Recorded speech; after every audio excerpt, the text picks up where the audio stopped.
I'm Bob Brill. He's Eric Kramer. Welcome to Kramer and Brill, an NFL podcast and videocast. Each week we take a look at what's going on in the NFL. And during the season, we analyze your fantasy picks. Well, we're getting close. This week, we're taking a look at who you may draft at the running back and quarterback positions in your upcoming fantasy draft. Now, my esteemed colleague, former Bears and Lions quarterback Eric Kramer, and I are going to give you our top 5 picks on the show today, and we're going to give you the reasons why these guys are first rounders. I know we'll have some duplication here, so now in total transparency, neither of us has seen the other's list. So we're going to do the running backs and the quarterbacks, and then next couple of weeks, we'll move on to the other positions. So let's take a look at your list one by one, starting at the top, and I think I know where you're going to be based just on past experience. Who do you think is going to be number one? Oh, it's got to be Patrick Mahomes, right? I would think so. I mean, the guy is freakishly talented. It's my son Dylan's favorite team back when there was no such thing as a Priest Mahomes, and I'm not Priest Mahomes. Priest Holmes is who he followed, and then went a decade or longer before they even won 3 or 4 games in a year. And now the payoff is the new Chiefs. And so I think Patrick Mahomes, I think they're going to reload after losing Tyreek Hill and spread the ball around a little bit more. And so that's what I'd start with. Well, I think, I'm right there with you. I don't have a problem with Patrick Mahomes being number one. Maybe slacking off a little bit just based on the last couple of years. He hasn't been that, I don't know, the word is not exciting. That's that one. But I think he's still there. And I'm just wondering, is he going to improve from last year? In other words, as the corporate executives like to say, is he going to reach to the next level from where he is? Is he going to improve? Do you think so? Well, here's why I do think so, is because in that first half of that AFC Championship game, as you know, prior to all of that, he was, even at his worst, he was still pretty good. However, he would not look to where he's supposed to look. And he was giving up what would have been easy completions for trying to throw into double coverage on the other side of the field. Made no sense. And I think towards the latter part of that year, maybe the last 4 or 5 games of the year, he started to do exactly what he's supposed to do and started lighting it up. In the first half of that AFC Championship game, it was almost on cue. Tony Romo goes, "Watch this." Now he's starting to, work his way through the progression. The very first pass, there he goes, left to right across the screen, and hits Tyreek Hill for about a 12 or 14-yard gain just by making him the 4th guy in the progression. And so I think Patrick Mahomes is finally starting to get back into the proper fundamentals of how to play this game, which he was admittedly to himself not a fundamentally sound guy, and it's taken him this long to do that. Who's your number 2? Take your pick. I'd go with Joe Burrow because of what they did with 0 offensive linemen. And he's a phenomenal athlete. Doesn't get enough credit for that. He's a very cerebral guy who's not only a great athlete, but a great reader and deliverer of the ball. So I think you got him, Jamar Chase, you got a growing staff. We got probably one of the best running backs in the league, and Joe Mixon around him. They're going to start building, obviously, their offensive line. Defense is getting better. And so I think Joe Burrow, if he's not 1, he's 2. Wow. And I'll tell you this right up front. I do not have Joe Burrow on my top 5, but that's okay. We'll get to mine in a little bit. What's your number 3? I'll say Aaron Rodgers. He's still, to me, the best quarterback in the league.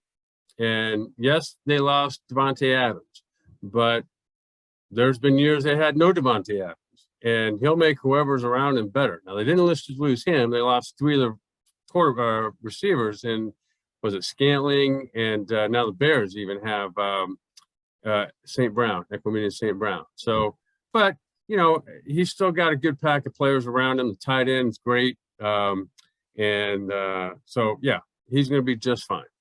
Yeah, my thing with Rodgers, and he's not in my top 5 either, believe it or not. I know you're looking at me kind of strange at the moment, but I think over the last 2 years, when he came out with an attitude and that everybody wants to play with me, that's why they come to Green Bay.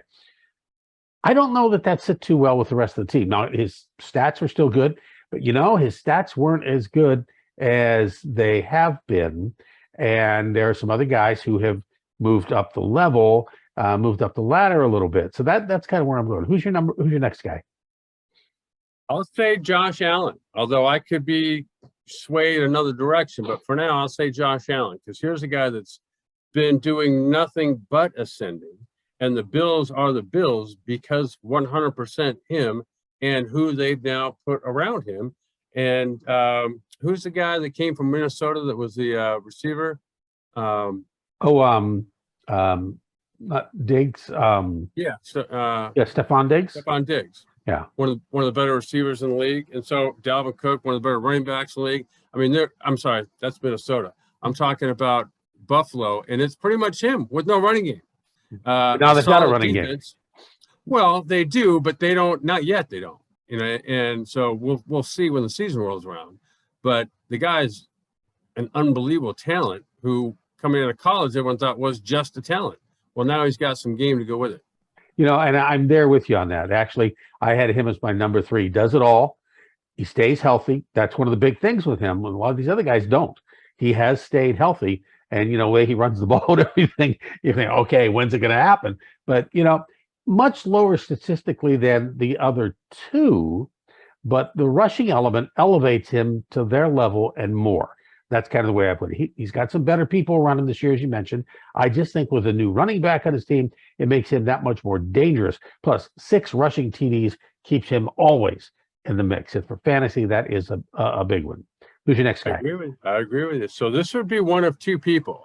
For now, only because I played for them and they've got a damn good quarterback, is Justin Herbert. There you go. And he's got some great people around him. They added a bunch in the offseason. I think as a team, they're light years better. They were a coach away from being a good team last year. They still have the same guy. Hopefully he's improved. But I think Justin Herbert is one of those unique players that doesn't come around very often. And I'm right there with you. Matter of fact, I had him in my number 2 slot. Best of the young quarterbacks. And get this. He finished ahead of Mahomes in yards per attempt and passing yards. But everywhere else, statistically, they were right there. I mean, they were almost exact when it came to statistical numbers, or statistics. And with he and Mahomes were just that close. And I think you're right. I mean, I had him as my number 2 behind Mahomes, and I think he is the real. He's the guy that I think everybody, if you're in a dynasty league, you really want to draft him because you're looking for a long time future. So that who is your borderline guy? Who? Okay, I was going to ask you who would you guess. I'll just tell you, Lamar Jackson. Oh, yeah. Okay. Because who I don't even have on my top 5. So. Well, you talked earlier about Josh Allen being a dual threat. There's one and only dual threat real-time guy, and that's Lamar Jackson. He could easily throw for 200, run for 200, and come out of there with 5 touchdowns, and all of them be accounted for by him. So he's not, to me, the prototypical stand in the pocket and wing it around the yard, but he's also there's no other Lamar Jackson out there also. And yes, Hollywood Brown's no longer there, but they have a magical way of making tight ends the centerpiece of that offense, along with him as part of the running game. And so I think that Lamar could also be in that conversation as far as a top quarterback to take in fantasy. And see, I see Lamar dropping. He's still a top 10 guy. I think he's being pushed by Tyler Huntley, which is a good thing, because I think Tyler Huntley could be a starting quarterback for a lot of teams and has some of the same skills that Lamar Jackson does. There's something about Lamar Jackson right now that is just not sitting well with me. And that's why I've got several other people ahead of him. One of which, as we get into my guys, is Kyler Murray. It depends on the core around him. Yes, I put him above Aaron Rodgers and Lamar Jackson. Jackson may or may not rebound. Murray is like a good version of a good Jackson. And I think he's playing in a weaker division, I think, which is going to help him as well. And I think, he's got some pieces around him. I think they've been working on adding more pieces. Last year they added pieces and he looked really, really good. At times, like at half the time. So they play a full 17-game schedule now. And so you got to show up for all 17 of those. And sometimes he doesn't. Sometimes the team around him doesn't. And so until he gets over that hump, I would not, if I was in a fantasy league, I would not be drafting him. My fifth pick, and this is going to really surprise you because of the way I talked about him last year. Who do you think this is going to be? Tom Brady? No, come on. No? I would never pick Tom Brady. Okay. I had Tom Brady on my team years ago. Russell Wilson. There you go. Bullseye. Okay. I like Russell Wilson in the top 5 and above some other guys. I think he has something to prove. I think the old Russell Wilson is going to be back. There's something to be said for a new place and a new outlook on life. Happiness counts. 18 touchdowns, only 2 fumbles, 37 receptions. Wait, no, back off. That's different guy. Anyway, something to be said really about a new outlook on life. And I think getting there and being in Denver, and the atmosphere in Denver. The atmosphere in Denver can be really contagious. And I think that with the pieces they're putting around him and with the new ownership and everything, I think he could be top 3. I really do. And I haven't been a Russell Wilson fan for a long time. But he's not in Seattle. Okay, so he's now going to be in the best offense he's ever been in his entire life. Yes. And they've got that outside zone running scheme that Mike Shanahan made go in Denver. And he's going to have the best receiving core he's ever even heard of. Now they're all playing with him. And he's got a play calling wizard in Nathaniel Hackett. So I think you're right. I think Russell Wilson has still got plenty of good years left and is an elite thrower as well as a runner. Let's get to the running backs, and I'll start off on these. I'll go first. Now, this is not going to surprise you, and I am justifying this. You can not talk about my Pittsburgh shirt, or you can. But I think in my top 5, and it's, some of I'd say 3 of these guys are really top 3. But I believe that this season, Najee Harris is going to have that breakout year. And to me, the reason he is my number 1 pick for running back this year is volume, and volume. Mike Tomlin likes to run the wheels off his good running backs. That's why Le'Veon Bell left. He didn't want that. And he's a good receiver. And I think this year, even more, he is a touchdown maker. Who's going to be throwing the ball in that offense? Doesn't matter. They're going to be handing it off to Najee Harris. Because he's going to run against 8 or 9 guys in the box. That's what's going to happen. Yeah, no. We don't know. And, as much as we don't like Trubisky, they seem to like him.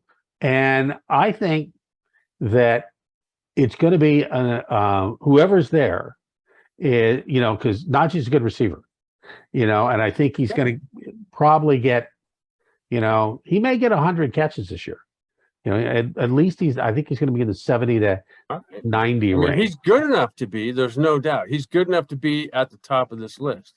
Whether that's going to happen this year, I'm not quite so sure. But, the guy that wins big in Vegas is the guy that bets it all on black.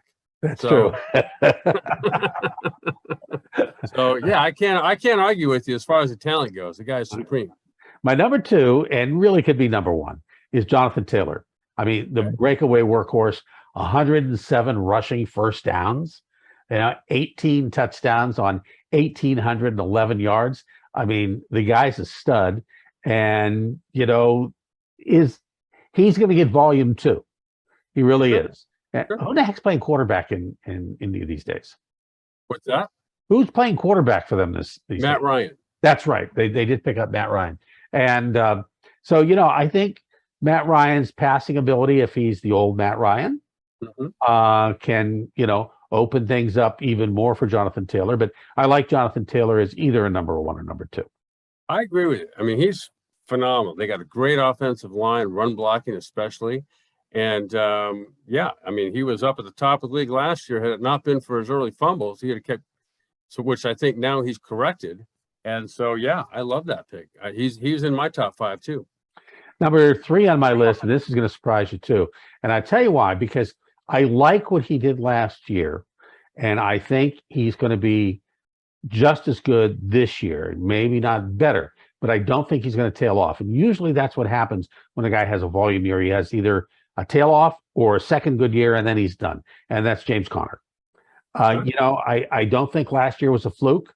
I think he had something to prove in Arizona. I mean, 18 touchdowns, only 2 fumbles, 37 receptions. I think he's poised for another strong season. I like it. That's a strong pick. He's not even on my list. But I didn't think he would be. If it's a Steeler, a current Steeler, or once dreamed about being one, or was one and is tossed off to the curb, he's on your list. So no, not necessarily. I mean, I really have reasons for these guys. He's a phenomenal running back and a phenomenal story based on what he overcame health-wise. And I think, based on last year, he proved once he got out of Pittsburgh and was given the ball and everything. I think, the 18 touchdowns just blows me away. Most people don't realize that, hey, that's a lot. There's not a lot of those guys walking around. My next choice is Nick Chubb. Now, Chubb gets even more hungry this year after 1,200 yards and 12 touchdowns. And another guy, only 2 fumbles. Only 2 fumbles. He's not going to get you negative points now in your fantasy league. One guy I haven't heard you mention here is a guy named Derrick Henry. He's my next. Saving him for last. Yes. Okay. He's number 5. So yeah, that surprises me about Nick Chubb. I think he's a phenomenal running back, but he's always splitting carries, and so tough to count on guys like that from week to week. But yeah, I mean, hell, he's one of the top, easily 4 or 5 running backs in this league. The interesting thing about him is we don't know who's going to be the quarterback. We should find out this week. I think we're going to find out this week if Deshaun Watson is suspended and for how long. And if we find that out, Jacoby Brissett, that's the backup right now. Yeah, okay. And that could mean a bigger running game. And like you said, he's going to be splitting. Or he has split carries the last couple of years. But he still, even though he split carries, he still came off of 1,200 yards and 12 touches. Great running back. Yeah. And my number 5 pick, and again, any of these guys could be 1, 2, 3. Derrick Henry, if he can stay healthy. There's none better at carrying the rock. He was out much of last year, and he still rushed for 937 yards and a lot of touchdowns, decent amount of touchdowns. And his 76-yard run, that was the second longest of all the guys in the top 20. So he's still got the speed. He's still got the breakaway. I mean, he looks like a truck running down the field, but he outruns everybody. And the biggest question is can he stay healthy? And I think that's the big thing there. I think, like you, he's in a category of 1. And the offense centers around him. Is so much he can do. The guy that I would throw in there in that little mix is Joe Mixon. And he was right in there with me. Well, he's a dynamic runner. He's a finisher. He's a great receiver. He's got a great quarterback in that offense. There's great pieces all around that team. And I think he's probably maybe the most underappreciated running back in the NFL for how good he is. I remember saying this a lot last year, how he brings so much to that team as a dual threat runner. And who else did you have on your list that I didn't have? Well, I got Dalvin Cook, and the other name I'd throw in there, and I absolutely love him, as you know, is David Montgomery.